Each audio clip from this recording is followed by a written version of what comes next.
Hi, this is Corey from Nightmare Playgrounds, and today I'm going to show you how to do a fake paint peel off of concrete effect for your walls. Basically what we've got here is we've got an OSB board that I primed, and then I put a deeper color of gray down on top of it. That would make this look a little bit more like concrete. Now if you want to go some extra steps and you want to do some spatter and stipple and stuff to give the concrete more of a textured feel, you're more than welcome to do that. For this demo, I just wanted to show you what the effect was, because the stippling and everything else are just kind of bonus features. I just wanted to get this down so that you could see how to make that paint peel off the surface. And it's not really a big trick at all, but when you see it, you're going to be like, oh, that's pretty cool.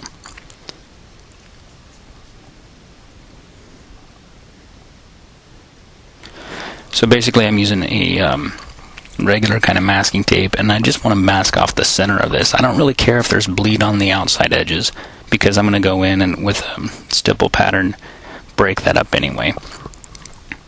But you really want to keep the paint out from the center, and this tape is going to create a barrier for you later, and you'll see that in a minute. Now I want to talk about paint for a real quick second.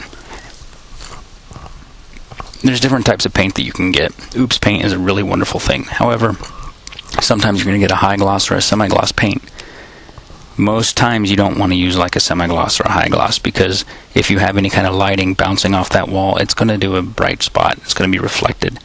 You don't want that. So if you can throw another type of paint in there that'll bring it down, like a flat paint, or if you can find a flat paint, I highly recommend it. You're going to have a lot less problems with the reflection from it. You're going to see the reflection from the paint that I put down on over top of this. Now you see I made another small spot there because I really want to have that cool multiple spot peel effect. And I'm painting off the area. I'm not painting over the entire center of the masking tape. I actually didn't even have to go in as far as I did on this. And if you don't paint the masking tape, it's going to save you a lot of trouble, because sometimes with OSB, because it's so textured, that masking tape will disappear. In my haunt this year, I actually had to search over the entire walls because I had masked off 3 or 4 places on the walls, and they got put up and nobody had peeled the tape off. So it took me a couple hours to find all of them because they blended so well. So see how reflective that paint is? Now you want to do this when it's wet for the next step, so make sure you get it wet. And you come in with printer paper. You rip it up, you make some little nasty edges, you find a spot you want it, make sure you locate where the tape is at, push it down, paint over it. Chances are you want to paint the underside of it first. I discovered that through this process also. Lift it up, make sure that all that white disappears, and then you just kind of keep that edge flopped up a little bit. Don't press it back down again, because it's going to be a real pain in the butt to lift it up again.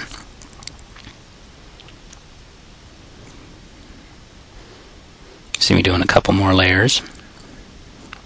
Press them along outside the masked off area, just like the little note says. You want to make sure that you do not put it on top of the tape. The edge that's going to stick to the board cannot be on the tape, because if you peel that tape up, it's going to take the entire piece with it. You want to leave this behind so it makes a peel effect. You also don't want to overlap these pieces, because it's a flat surface, and when you actually lift up these pieces, you don't want them to have an overlap, because paint doesn't do that. It's like a bubble. If you cut that flat layer, whatever that flat layer is will fold out. So if you have corners and edges and stuff from your different paper pieces that you're putting down overlapping, it's not going to look natural. It's not going to look like it's from the same surface of paint.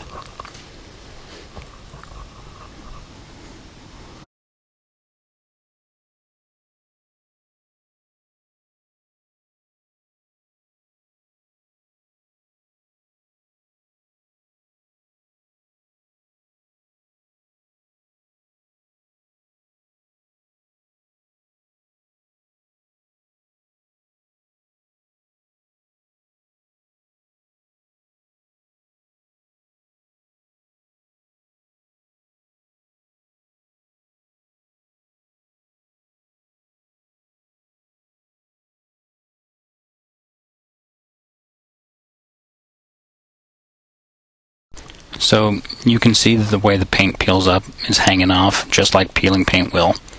I suggest doing something other than dry brushing on OSB, because it doesn't work so well, as you'll see.